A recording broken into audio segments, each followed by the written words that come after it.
Don't eat that. The voice was piercing, desperate, cutting through the murmurs of the well-dressed guests in the grand dining hall. Eyes turned, startled, toward the corner where the voice came from. A frail, ragged girl, her clothes stained and frayed, stood frozen in the doorway. Her wide, frightened eyes locked onto the billionaire seated at the head of the table, fork paused mid-air. For a moment, silence gripped the room. The billionaire, Nathan Blackwood, one of the wealthiest men in the country, frowned in confusion. "Excuse me," he asked, his deep voice echoing across the room. But the girl wasn't looking at him anymore. Her gaze had shifted to the plate before him, her face pale as a ghost. "It's poisoned," she cried, her voice trembling. Gasps rippled through the crowd. Nathan's hand shook as he lowered the fork to the plate, his brow furrowed in disbelief. Before anyone could react further, the girl suddenly stumbled forward, as if she was about to faint. "Please," she whispered weakly, "don't let anyone else eat it." The room erupted in chaos. Guests shouted. Security rushed in, and Nathan stared at the girl in shock. Who was she? How did she know? 2 hours earlier, in a freezing alley just a few blocks away, the girl, Mia, had been scavenging for scraps. She had lived on the streets of Chicago since she could remember, always searching for food or shelter. That evening, the wind was biting cold, and her thin sweater was no match for the weather. Her stomach growled loudly as she rummaged through a dumpster behind a high-end restaurant, hoping to find something edible. Mia's life had been a series of struggles. She barely remembered her parents, who had disappeared when she was little. The streets were all she knew. She avoided shelters, too many rules, too many dangers, and instead found refuge in abandoned buildings or alleys. As she sifted through the trash, her fingers brushed against a sealed box. She opened it eagerly. Inside was a half-eaten steak and a slice of pie. Jackpot! She grabbed the food, sat on the ground, and devoured it without hesitation. But just as she swallowed the last bite, her vision blurred. A wave of dizziness hit her, and her limbs felt heavy. She collapsed against the wall, struggling to stay awake. The smell of something chemical lingered on her tongue. That's when she saw him, a man in a dark coat and gloves. He was carrying a similar sealed box, talking to another man who looked nervous. Mia couldn't hear everything, but one word stood out: delivery. Then she heard the other man say, "It's for Blackwood." Her heart raced as she pieced it together. Someone was trying to poison Nathan Blackwood, the billionaire whose face was often on billboards across the city. Mia didn't know much about him, but she had heard stories of his wealth and influence. The dizziness faded, replaced by panic. She needed to warn him. Back in the present, chaos reigned in the dining hall. Security guards surrounded Mia, their voices harsh as they demanded answers. "How did you get in here? What do you mean, poisoned?" Nathan held up a hand, silencing everyone. "Let her speak," he said, his sharp gaze fixed on Mia. She trembled under the weight of his stare, but managed to hold her ground. I saw someone tampering with food," she stammered. "I think they were going to bring it here. Please, you have to believe me." "Ridiculous," scoffed one of the guests. "She's just a homeless girl looking for attention." But Nathan's instincts told him there was more to her story. He gestured for his head of security, a burly man named Greg. "Get the plate tested," he ordered. "And keep her here." Greg nodded, carrying the plate away. Mia sank into a chair, her legs barely able to support her. She could feel the judgmental stares of the guests, their whispers biting into her like the cold outside. As the minutes dragged on, Nathan asked, "What's your name?" "Mia," she said softly. "Well, Mia, you've caused quite a scene," Nathan said, his tone unreadable. "If this is a hoax—" "It's not," she interrupted, her voice rising. "Please, I'm telling the truth." Before he could reply, Greg returned, his expression grim. He leaned down to whisper something in Nathan's ear. The billionaire's face darkened. Slowly, he stood and addressed the room. "Ladies and gentlemen, it seems our dinner has been compromised. I apologize for the inconvenience, but for your safety, I must ask everyone to leave while we investigate further." The guests murmured in confusion and outrage, but Nathan's tone left no room for argument. As the room cleared, Nathan turned back to Mia. "You'd better start explaining everything," he said. Mia told him everything she had seen in the alley, sparing no detail. Nathan listened intently, his expression unreadable. When she finished, he leaned back in his chair, studying her. "You expect me to believe that you just happened to stumble upon this plot?" he asked, his voice skeptical. "I know it sounds crazy," Mia said, her voice cracking, "but I swear, I'm telling the truth. She hesitated, tears welling up in her eyes. "I didn't want anyone else to get hurt." Nathan sighed, rubbing his temples. He had dealt with his fair share of schemes and threats over the years, but this felt different, genuine. Before he could respond, Greg re-entered the room. "Sir," he said urgently, "we found something else." "What is it?" Nathan asked, his tone sharp. Greg hesitated, glancing at Mia before speaking. "The box she described, it's real. We found it in the alley she mentioned. And she's right. It was meant for you." Nathan's jaw tightened. He turned to Mia, his expression hard to read. "Looks like you just might have saved my life," he said. But before anyone could process the revelation, the sound of shattering glass rang out. The group spun toward the source of the noise. A window had been broken, and a figure in black darted inside, a weapon glinting in their hand. Nathan reacted first, instinctively pulling Mia behind him as the intruder charged forward. The man in black was tall and fast, wielding what looked like a long blade. Greg drew his firearm, shouting, "Freeze!" But the intruder didn't stop. The room exploded into chaos. Nathan grabbed a heavy chair and swung it toward the attacker, forcing him to veer off course. The man stumbled but recovered quickly, his eyes locked on Nathan like a predator zeroing in on its prey. Mia pressed herself against the wall, heart pounding as she watched the scene unfold. Greg fired a warning shot into the air, the deafening crack freezing the intruder in his tracks. "Drop the weapon," Greg barked, his gun aimed squarely at the man. For a moment, it seemed like the attacker would comply. He raised his hands slowly, the blade glinting in the light. But then, with a sudden burst of movement, he threw the weapon directly at Nathan. "Get down!" Greg yelled. Nathan dove to the floor, narrowly avoiding the spinning blade as it embedded itself in the wall behind him. Greg fired again, this time hitting the intruder in the leg. The man crumpled to the ground with a pained cry, clutching his bleeding leg. Two more security guards rushed in, pinning the intruder to the floor and disarming him. Nathan stood, dusting himself off and glaring down at the attacker. "Who sent you?" he demanded, his voice icy. The man said nothing, his jaw clenched in defiance. Blood pooled beneath him, staining the expensive carpet. Greg crouched down, pressing his gun against the man's temple. "You'd better talk," he growled, "or this gets a lot worse for you." The intruder finally smirked, a twisted expression that sent chills down Mia's spine. "You think this is over?" he rasped, his voice laced with malice. "This is just the beginning." Nathan's frown deepened, but he gave a small nod to Greg. "Get him out of here," he said, "and find out everything you can." As the guards dragged the man away, Nathan turned to Mia. She was trembling, her back still pressed against the wall. "Are you okay?"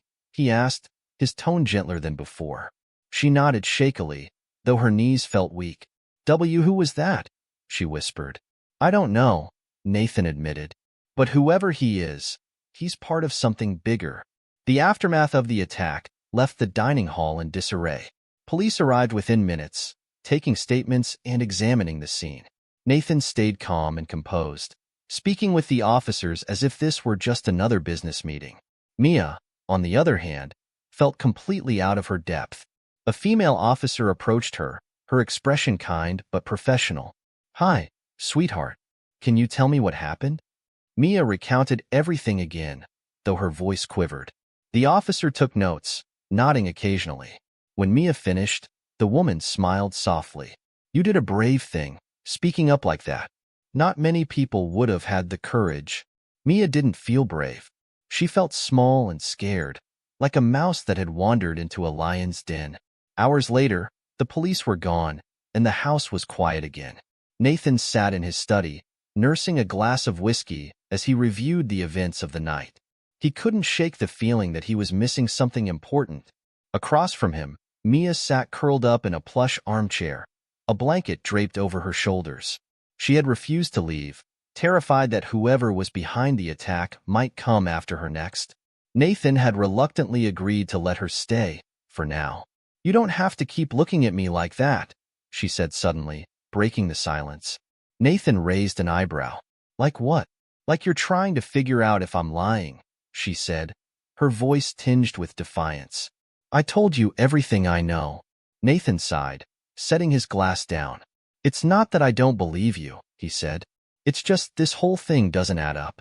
Why would someone go to such lengths to target me? And how did you end up in the middle of it?"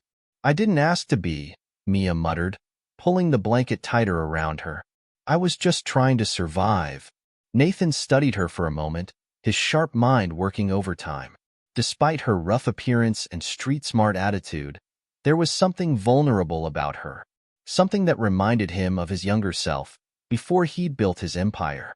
"Do you have anyone to call?" he asked gently. "Family? Friends?" Mia shook her head. "It's just me." Nathan leaned back in his chair, a thoughtful expression on his face.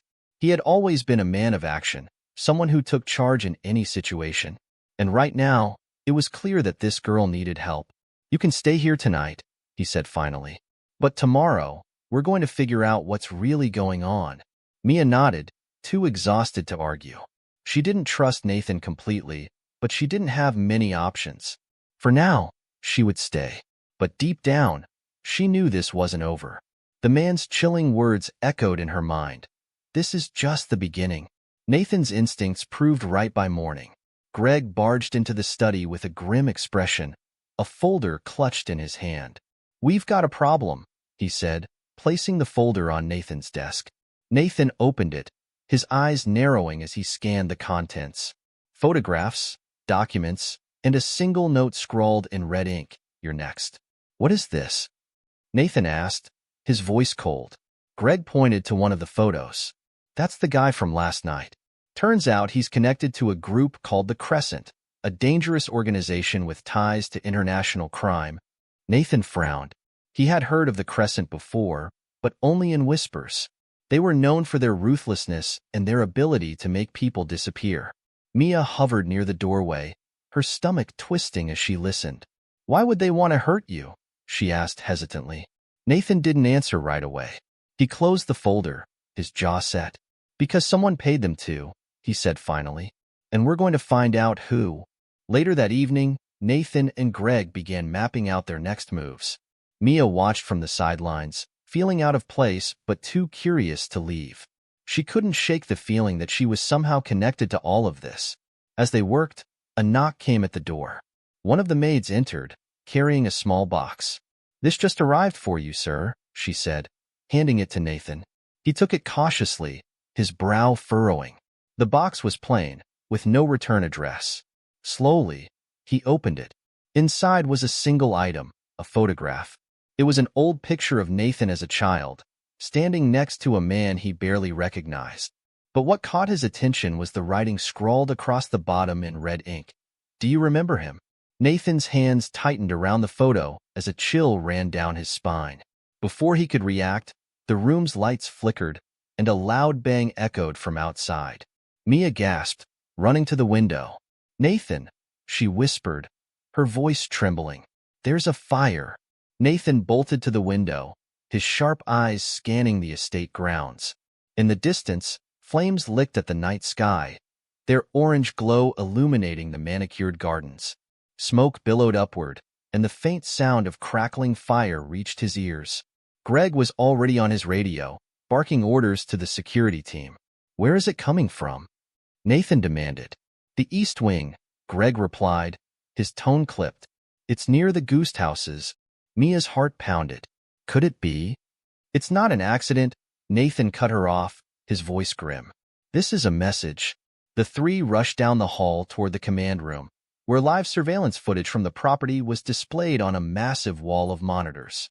One screen showed the fire raging in the East Wing, dangerously close to the Goose Houses where several staff members lived.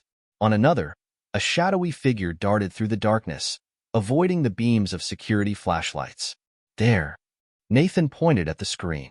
Greg, take a team and lock down the perimeter. No one gets in or out. Greg nodded and left the room, shouting orders into his radio as he went. Nathan turned to Mia, who hovered near the door, her face pale. You stay here, he ordered. But no arguments, he said firmly. It's not safe. Mia reluctantly sank into a chair as Nathan left, his long strides purposeful. She hated feeling helpless, but she knew she couldn't go out there. Not yet. Outside, the fire roared, consuming the east wing faster than anyone had anticipated. Nathan reached the scene, shouting for the security team to focus on evacuating the ghost houses. Firefighters were already on their way, but time was running out. Nathan spotted Greg near the edge of the property, his flashlight sweeping across the grounds. Anything? He called out. Greg shook his head. Whoever started this knows what they're doing. No cameras caught their entry point, and they're avoiding detection. Nathan's jaw tightened. Keep looking, and find out how they got past the gate. Back in the command room, Mia's eyes were glued to the monitors. She felt useless, watching the chaos unfold without being able to help. Her gaze landed on one screen in particular, the camera overlooking the garden just outside the house. Something caught her attention, a shadow moving unnaturally fast. Her breath caught. Wait, she whispered, leaning closer to the screen. The figure moved again, slipping behind a row of hedges. It was heading toward the house. They're coming here, she realized, her stomach dropping. She bolted from the chair and sprinted down the hall, her feet barely making a sound on the polished floor. She didn't know what she was doing or why she wasn't staying put like Nathan had said, but instinct drove her forward. Mia reached the back staircase just as she heard footsteps above her. She froze, pressing herself against the wall. Her heart thundered in her chest as the footsteps grew louder, descending toward her. She peeked around the corner and saw the intruder, a man dressed in black, his face partially covered by a mask. Her mind raced. She needed to warn Nathan, but the man was between her and the main hallway. Without thinking, she grabbed a nearby vase and hurled it down the staircase. The crash startled the intruder, who turned toward the noise. Taking advantage of the distraction, Mia darted up the stairs and into the nearest room, slamming the door behind her. She locked it and pressed her ear against the wood, listening for any sign of pursuit. The hallway was silent, too silent. She turned and looked around the room, a library with shelves of books stretching to the ceiling. There was no other exit. Her eyes darted to the large windows, but they were sealed and too high off the ground to escape through. Her hand trembled as she reached for her phone, only to remember she didn't have one.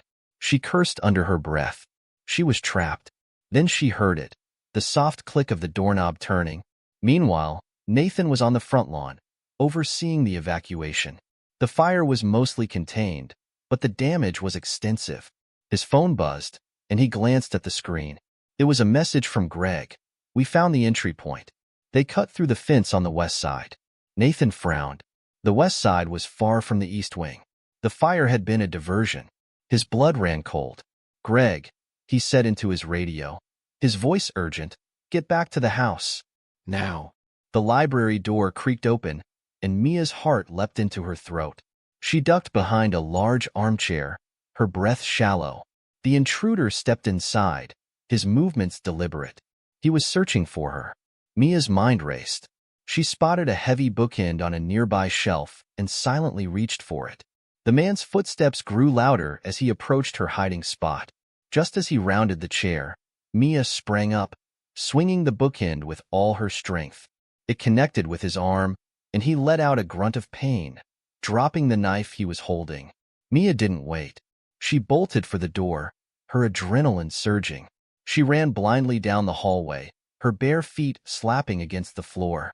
Behind her, the man recovered quickly, his footsteps closing in. She turned a corner and nearly collided with Nathan. Mia! He exclaimed, grabbing her shoulders. What's going on? He's here, she gasped, her chest heaving. The man from the fire. He's in the house. Nathan didn't hesitate. He pulled her behind him as Greg and two other guards appeared, guns drawn. He's in the library, Mia said, pointing toward the hall. The group moved swiftly, Nathan keeping Mia close as they approached the library. The door was ajar, and the room appeared empty. But Nathan knew better. Spread out, he instructed. The guards fanned out, checking every corner. Nathan's eyes scanned the room, his instincts on high alert. Then he saw it, the window, slightly open. He rushed over and peered outside. The man was gone, disappearing into the night.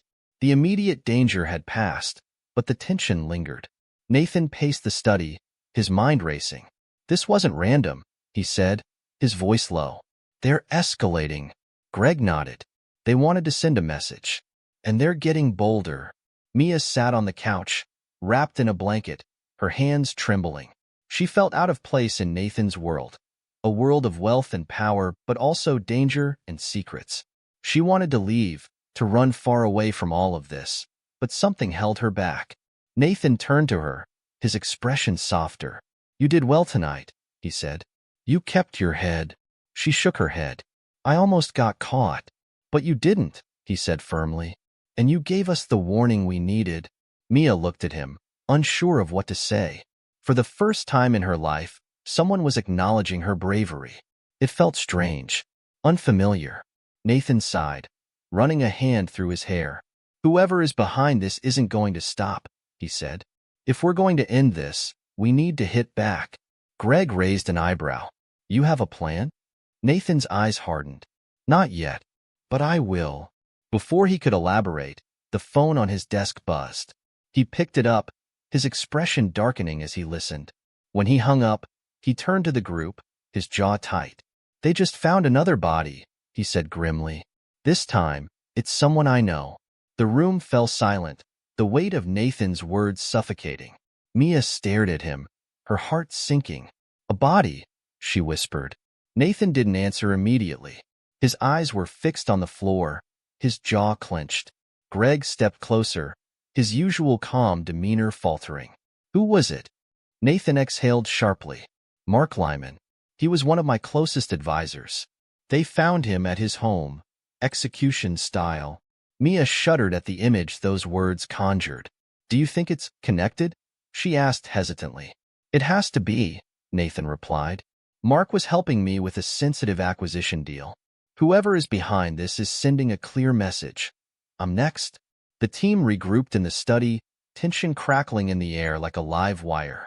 Greg spread out a map of the city on Nathan's desk, marking locations tied to recent events.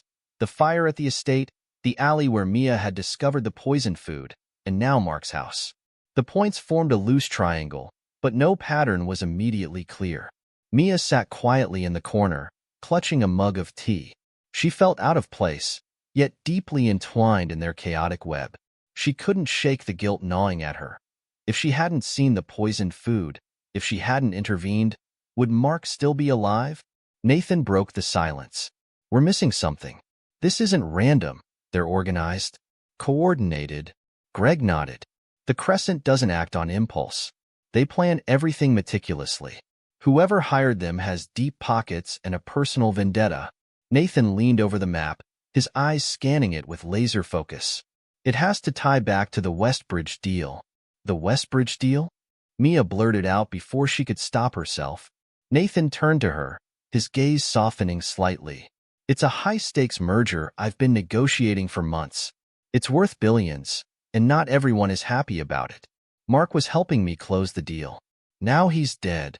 Do you think someone wants to stop it? She asked. Nathan nodded. More than that.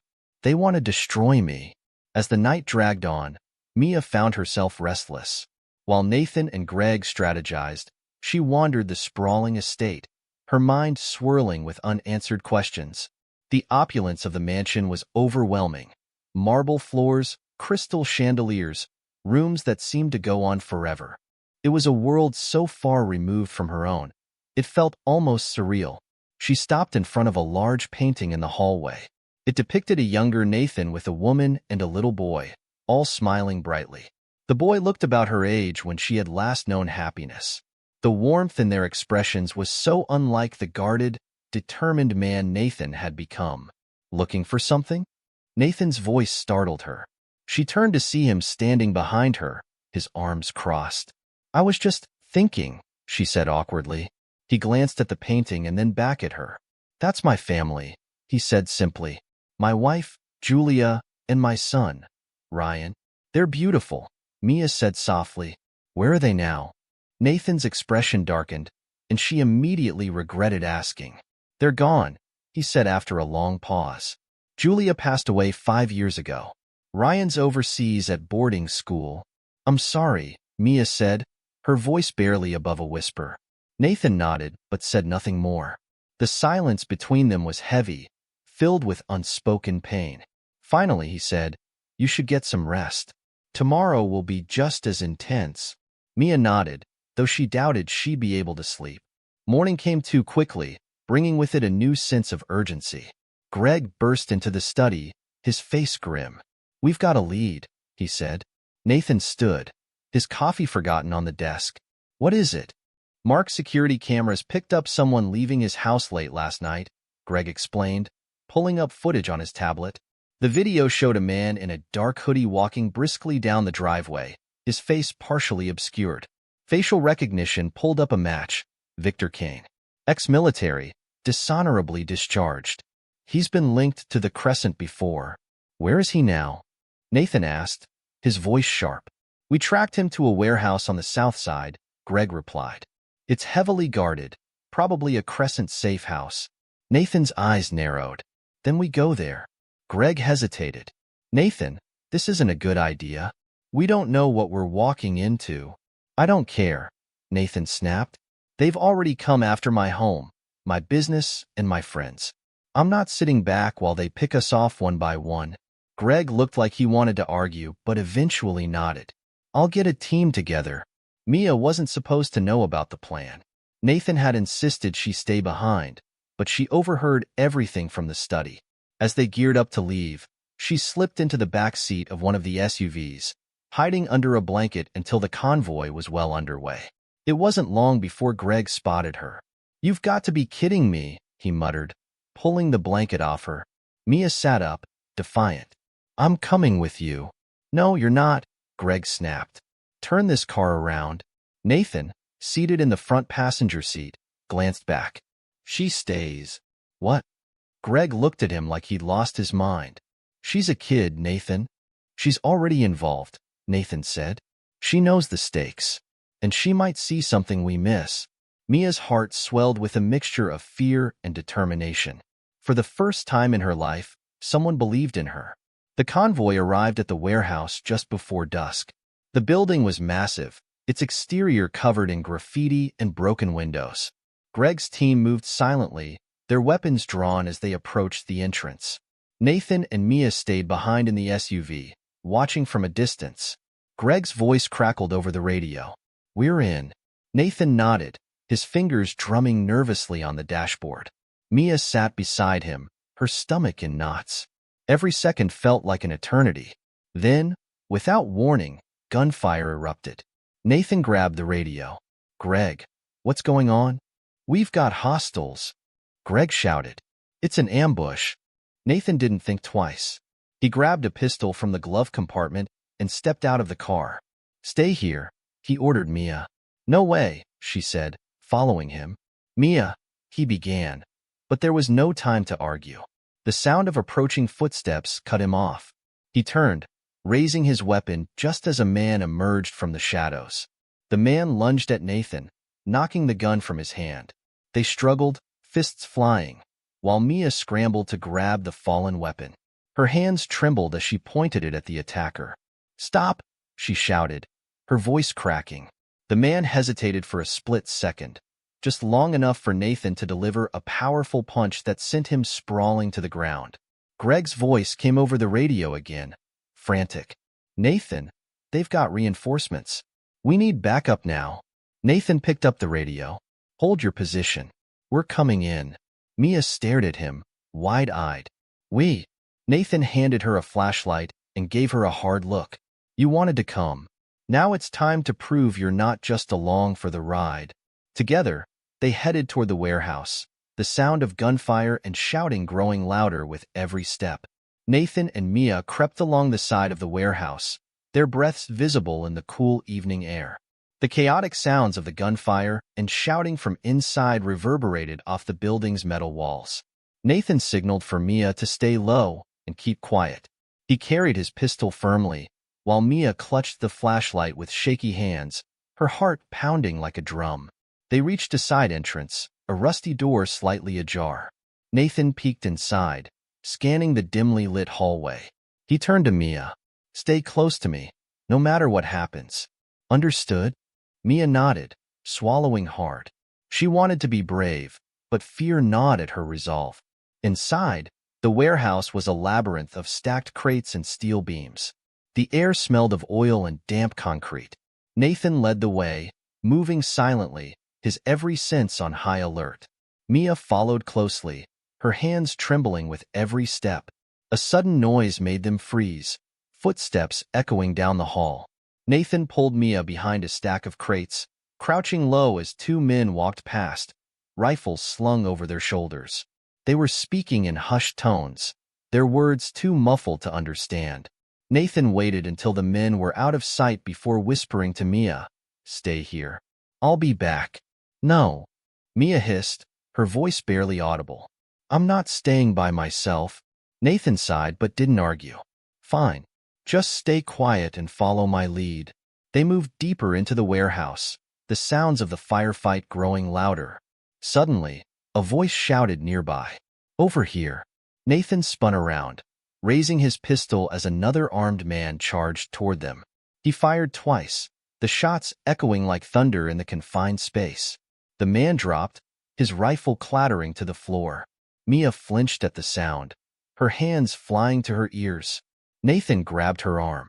"Come on," he urged, pulling her toward a staircase leading to an upper level. They reached the landing, where Nathan found a vantage point overlooking the main floor. Below, Greg and his team were pinned down behind a stack of crates, exchanging fire with half a dozen armed men. The attackers were better positioned, their cover giving them the upper hand. Nathan assessed the situation quickly. "We need to create a distraction," he said, scanning the area. His eyes landed on a large control panel near the far wall. "What does that do?" Mia whispered. Nathan smirked. "Let's find out." Using the beams above for cover, they made their way across the upper level to the control panel. Nathan studied the switches and buttons, many of which were faded and unlabeled. He pointed to a large lever. "That looks promising. What if it makes things worse?" Mia asked nervously. "Worse than this?" Nathan replied, yanking the lever down. The effect was immediate. An ear-splitting alarm blared through the warehouse, and red strobe lights began flashing. The sudden noise disoriented the attackers below, causing some to drop their weapons in confusion. "Let's go," Nathan shouted, grabbing Mia's hand and leading her back down the stairs.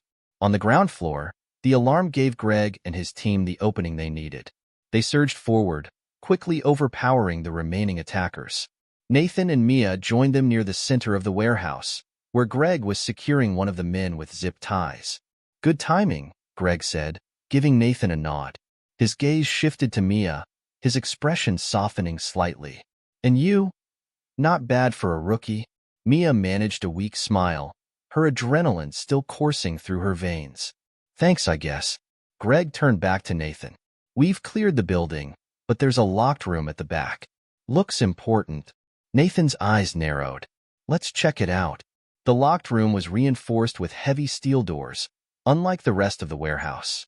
One of Greg's men used a small explosive charge to breach it, the blast echoing through the building. Inside, the room was dark and cold, with shelves lining the walls. It was filled with files, laptops, and surveillance equipment. But what caught Nathan's attention was the large corkboard at the center of the room. Pinned to the board were dozens of photographs, documents, and maps. Many of the photos were of Nathan, at public events, entering his office, even walking in his own home. Each image was marked with red ink, and a single word was scrawled across the top of the board: eliminate. Mia's breath hitched as she spotted something else, a photo of herself, taken the night she had found the poisoned food. Her face was circled in red, with the words "possible witness" written next to it. "They knew about me," she whispered, her voice trembling. They were watching me. Nathan's jaw tightened, his eyes scanning the board for more clues. Near the center, he found a document that made his blood run cold. It was a blueprint of his estate, complete with detailed notes about his security systems and daily routines. They've been planning this for months, Greg said grimly. This isn't just about the Westbridge deal. They're targeting you personally. Nathan nodded, his mind racing. Then we need to turn the tables. As they gathered the evidence, Greg's radio crackled to life.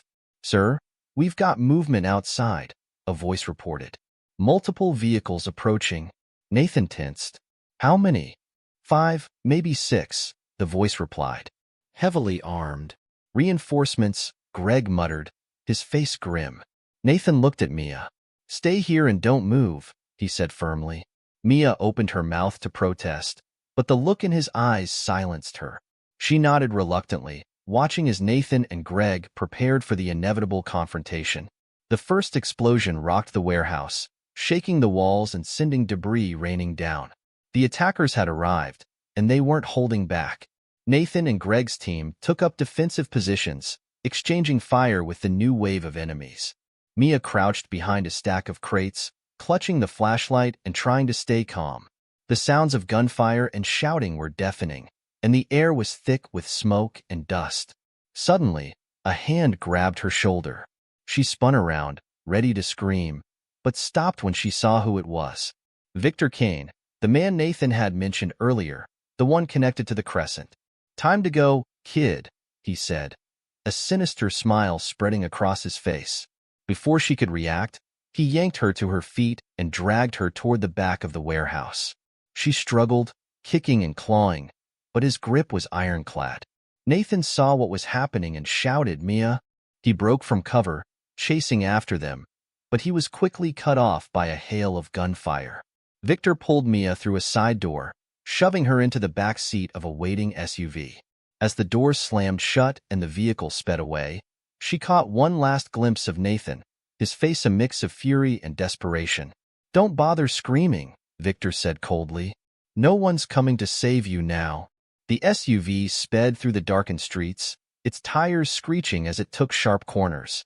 Mia sat frozen in the back seat, her heart pounding so hard she thought it might burst. Victor sat beside her, his imposing figure blocking any chance of escape. He held a small handgun loosely in one hand, a silent warning that she shouldn't even think about trying to run. Where are you taking me? Mia asked, her voice trembling. Victor glanced at her, his face impassive. You'll find out soon enough. Just sit tight.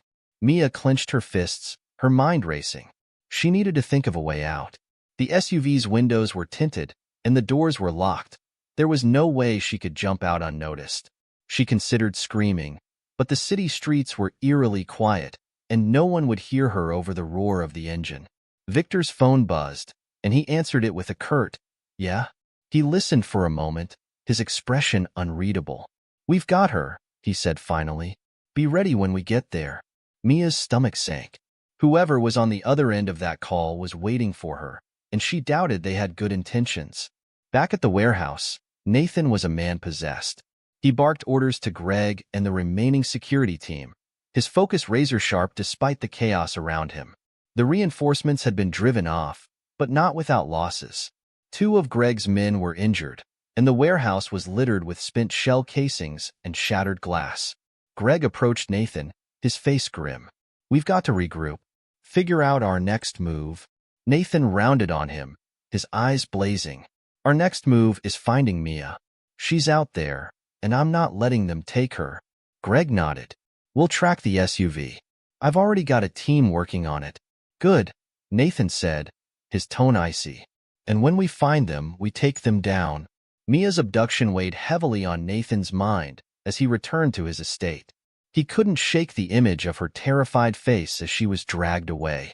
She had saved his life, twice now, and he owed it to her to bring her back. Greg entered the study, holding a laptop. We've got a lead, he said. Traffic cameras picked up the SUV heading west, toward the industrial district. Nathan frowned. That area is a maze. They could be hiding anywhere. True, Greg admitted. But we cross-referenced it with known Crescent safe houses. There's one that fits the bill, an abandoned factory near the river. Then that's where we go, Nathan said firmly. Mia was dragged into the factory, her captors moving with practiced efficiency. The building was massive, its walls covered in graffiti and its windows shattered.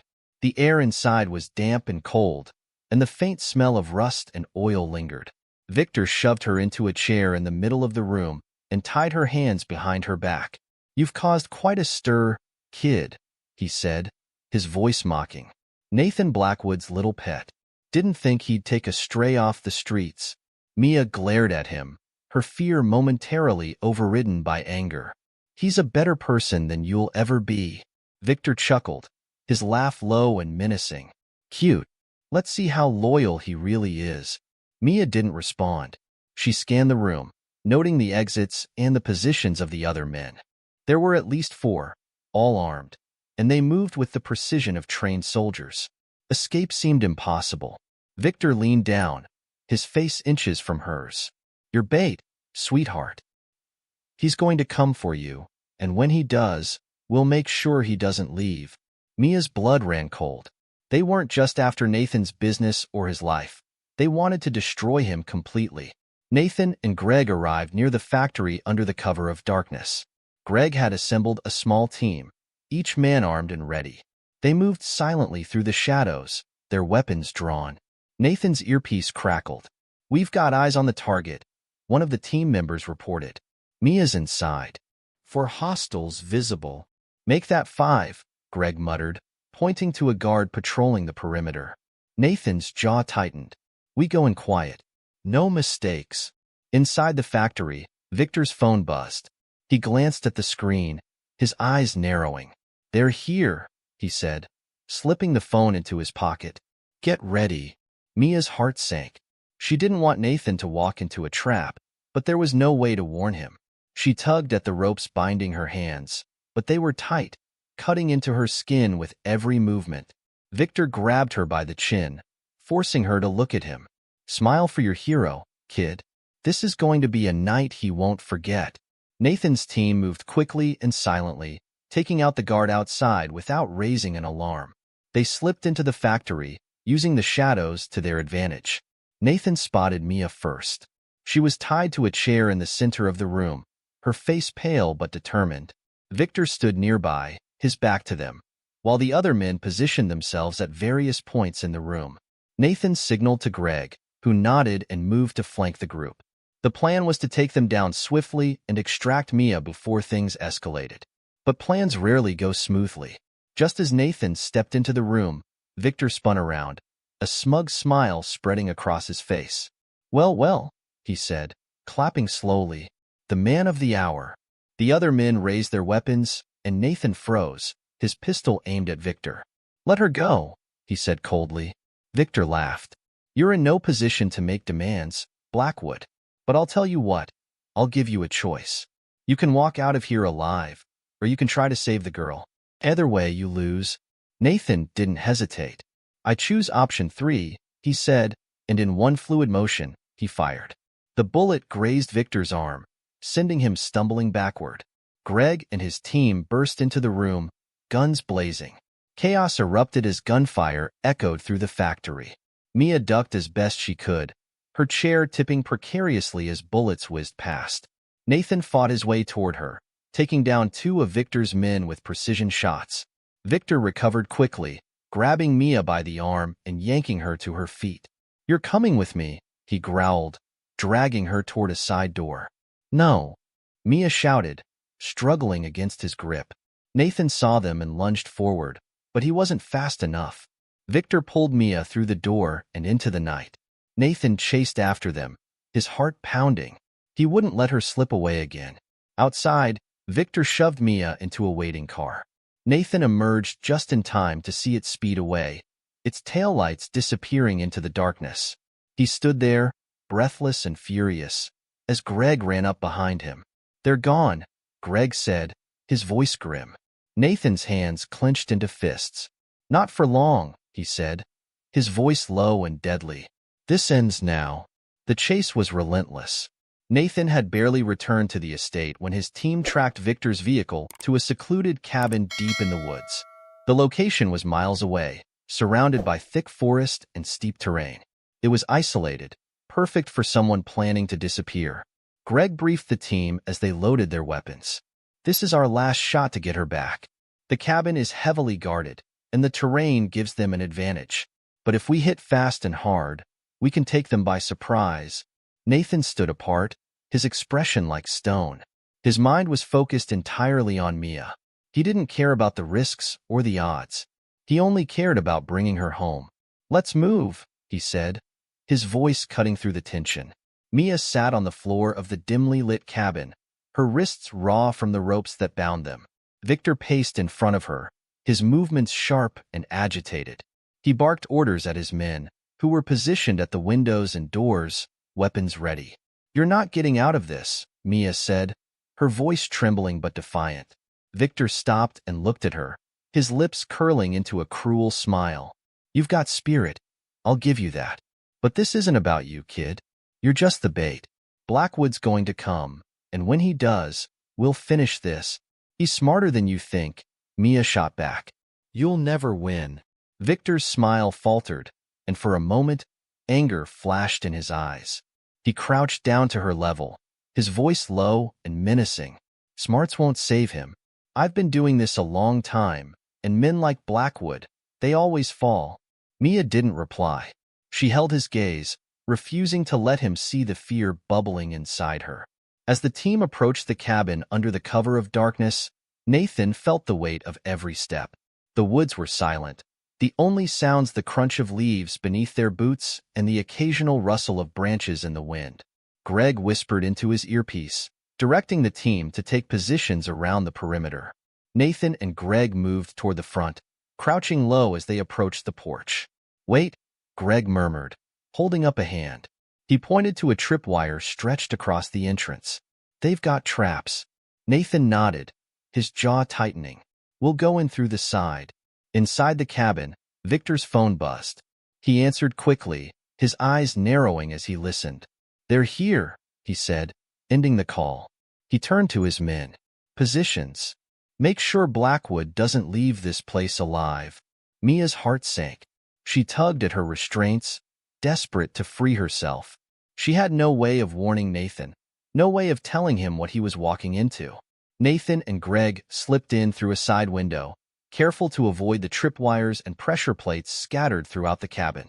The interior was dimly lit, the shadows making it difficult to see. Greg motioned for the team to move in silently, each member covering a different area. Nathan's focus was on finding Mia.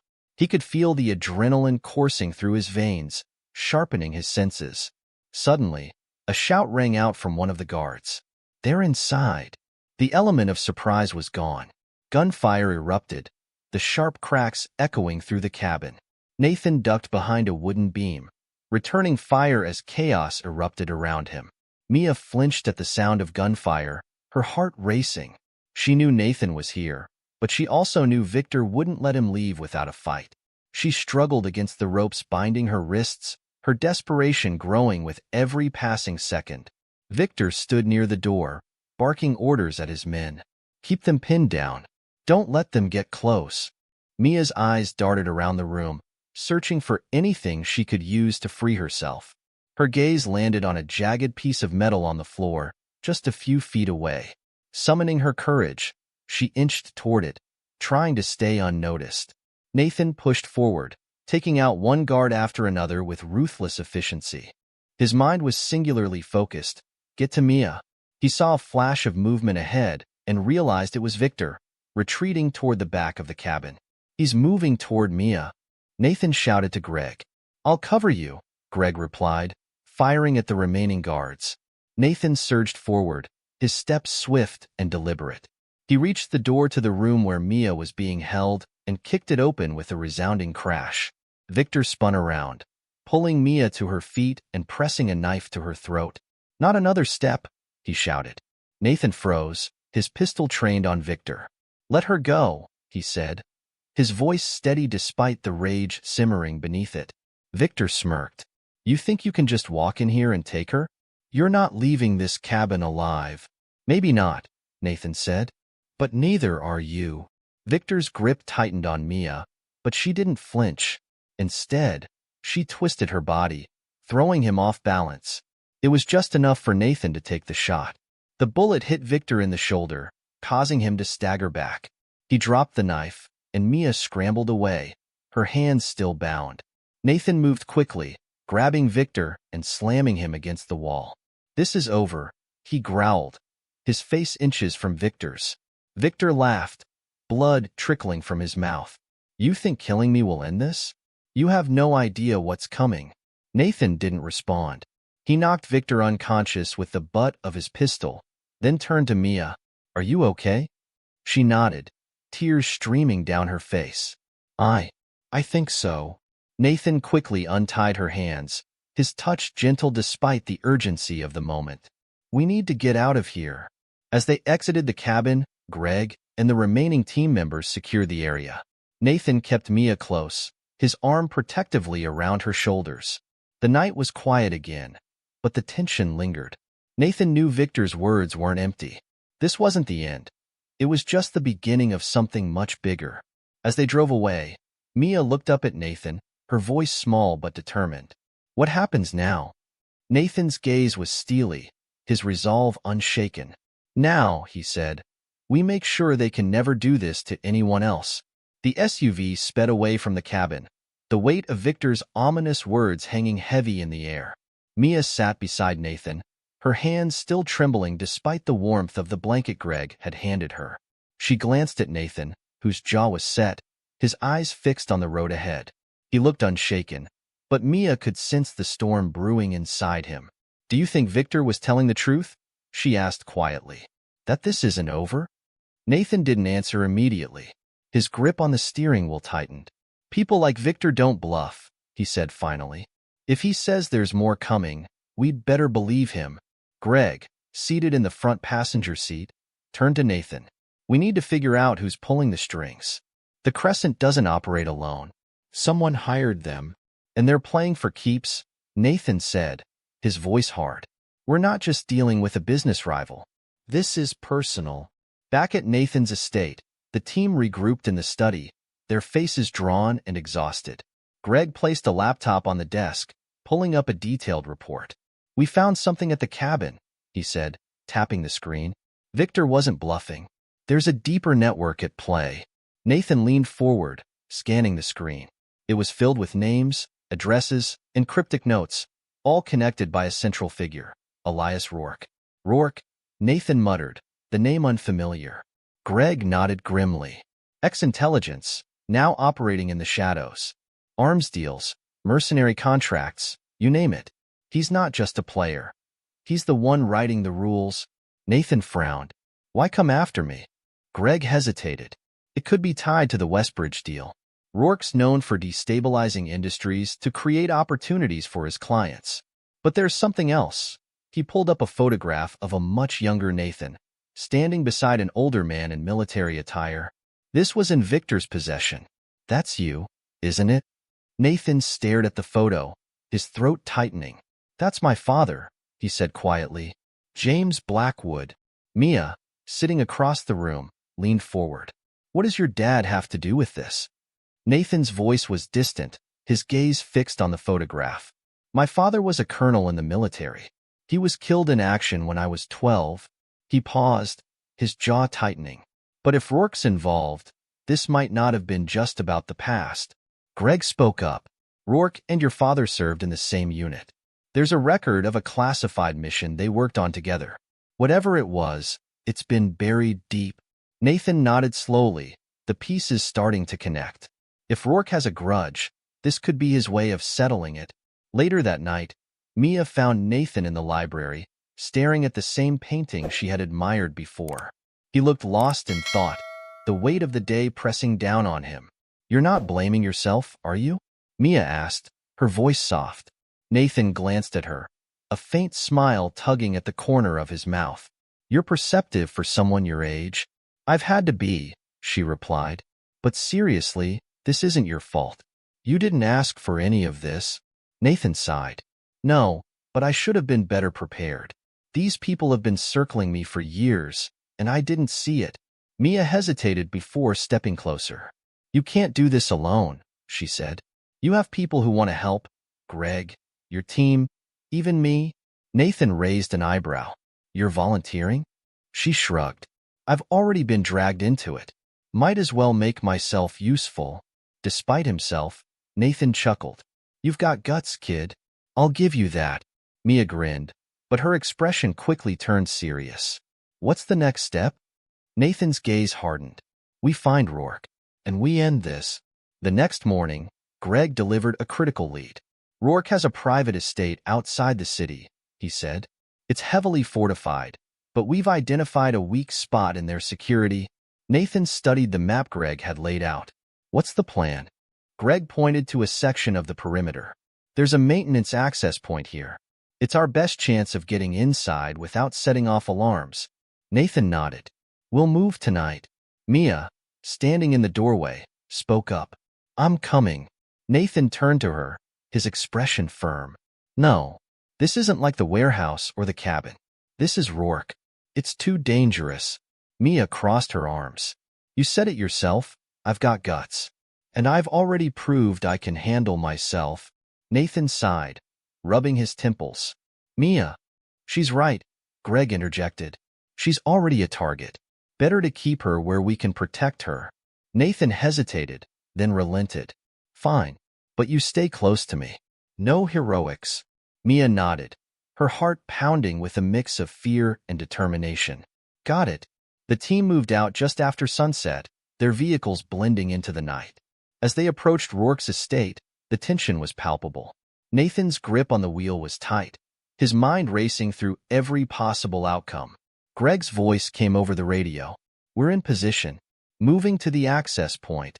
Nathan, Mia, and 2 other team members followed closely.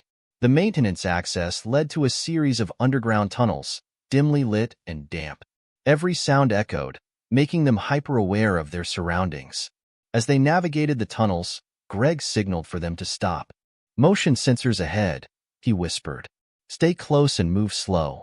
They advanced cautiously, avoiding the sensors and making their way toward the main building.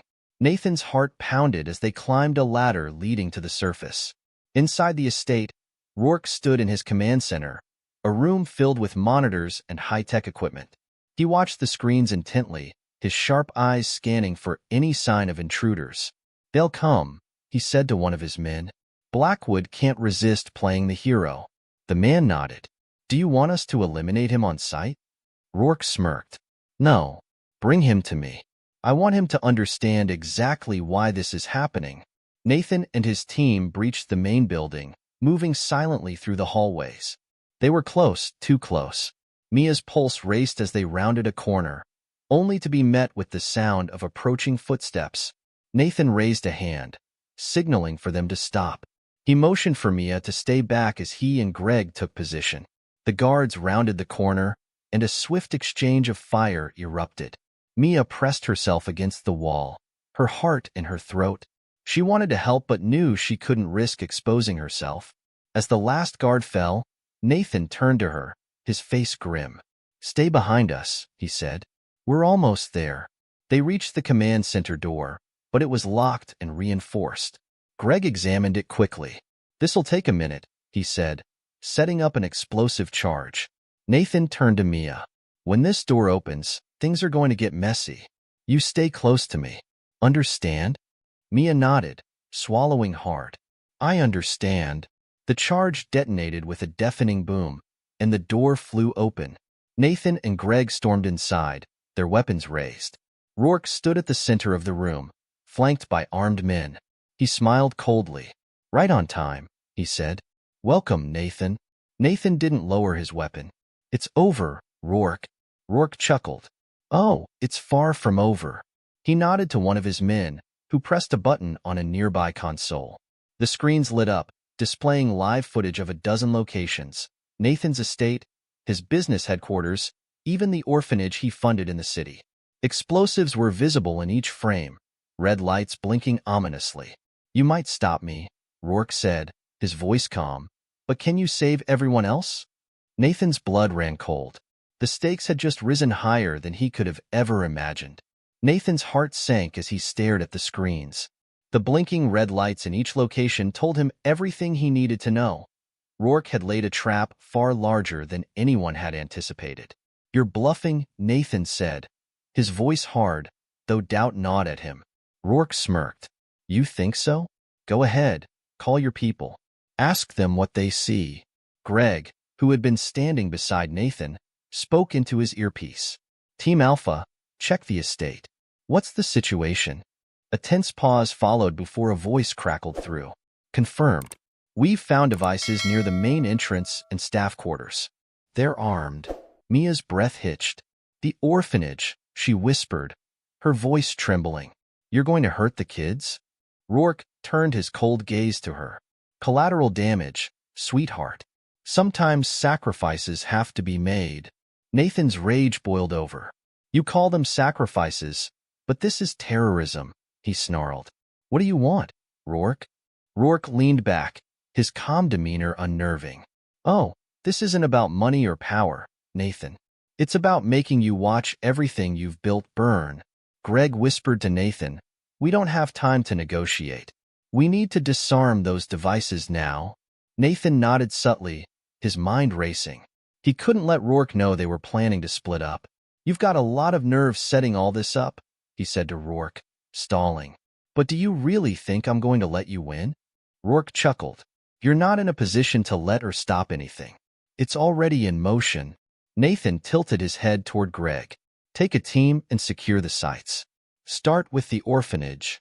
"I'm not leaving you," Greg said firmly. Nathan shot him a look. "That's an order." Greg hesitated, but ultimately nodded.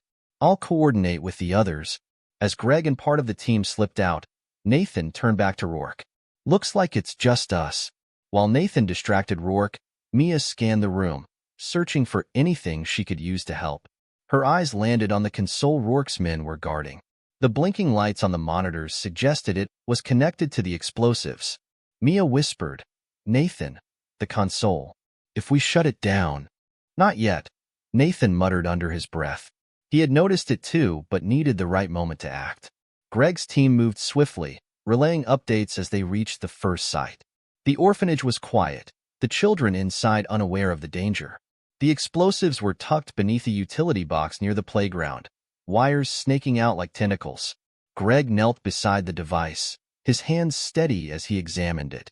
"This isn't standard," he muttered into his radio. "We're going to need more time." "Make it fast," Nathan's voice came through. "We're running out of options." Back in the command center, Rourke seemed to enjoy watching Nathan squirm. "This is fun," he said with a sly grin. "You always did have a flair for theatrics. Like your father." Nathan stiffened. "Leave my father out of this." "Oh, but he's the reason we're here," Rourke said. "Do you know how many lives he destroyed with that little mission of his? He thought he could clean up his mess, but the damage was done." Nathan's mind reeled. His father's past had always been a mystery, one his mother had refused to discuss. Now, Rourke's words hinted at something far darker than he had imagined. "Your father abandoned us," Rourke continued. "He left me to rot while he walked away with a clean slate. You think you're so different from him, but you're not." Nathan's jaw tightened. "Whatever you think he did, this isn't justice." "This isn't about justice," Rourke said coldly. "It's about revenge." Mia saw her chance when one of Rourke's men turned away from the console. She moved quietly, her heart pounding as she reached for a loose cable hanging from the side. Her hands trembled, but she yanked it free, causing the screen nearest her to go dark. "What the?" one of the guards shouted, spinning around. Mia ducked behind the console just as Nathan lunged forward, disarming the closest guard with a quick strike. Chaos erupted as the remaining guards scrambled to react. Rourke grabbed a pistol and fired, the bullet narrowly missing Nathan as he dove behind a desk. Mia crawled along the floor, searching for more cables to disconnect. She knew she didn't have much time before Rourke realized what she was doing. Meanwhile, Greg's team managed to disarm the first explosive at the orphanage. "One down," Greg reported. Moving to the next site, Nathan's voice came through, tense. "We've got a situation here. Rourke knows we're onto him." Hold tight, Greg replied. We're almost there. In the command center, Nathan used the chaos to his advantage, closing the distance between himself and Rourke. The two men clashed, their struggle raw and violent. Rourke was strong, but Nathan's determination gave him an edge. He managed to wrest the pistol from Rourke's hand, throwing it across the room. You think this ends with me? Rourke taunted as Nathan pinned him against the wall. There are others. You'll never stop them all. I'll deal with them when the time comes, Nathan growled. But you're done. Before Rourke could reply, Mia shouted, Nathan, the console. Nathan turned to see her standing by the console, her hand poised over a large red button marked Override. Do it, Nathan shouted. Mia slammed her hand down, and the monitors flickered before going black. The blinking lights on the explosive feeds disappeared one by one, signaling they had been deactivated. Rourke let out a roar of frustration, shoving Nathan back and making a run for the door. Nathan pursued him, but Rourke was fast, disappearing into the shadows outside the building. Nathan returned to the command center, breathing heavily. You okay? He asked Mia. She nodded, her face pale but determined. I think so. Greg's voice came through the radio. Devices are clear. Everyone's safe. Nathan let out a breath he hadn't realized he was holding. Good work. But his relief was short-lived. He knew Rourke was still out there, and this wasn't over. As they drove back to the estate, Mia turned to Nathan. What happens now? Nathan's expression was hard, his resolve unwavering. We prepare, he said. Rourke won't stop, but neither will we. Mia nodded, her own determination growing. She had come a long way from the frightened girl who had stumbled into Nathan's world. Now, she was ready to fight. But even as they regrouped, Nathan couldn't shake the feeling that Rourke's parting words were a warning. There are others. This battle might be over, but the war was far from won. Nathan knew the fight was far from over, but as he looked around his study, surrounded by the remnants of his loyal team and the faint hum of security systems working overtime, he felt a flicker of hope. The estate had become a fortress overnight.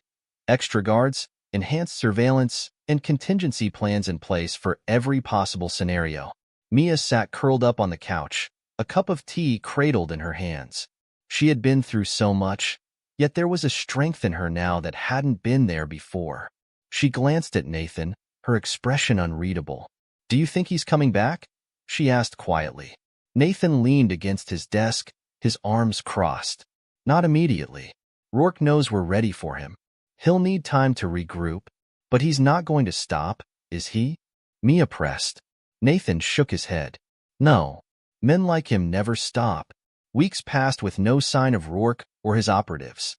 Nathan spent every waking hour preparing for what he knew was inevitable.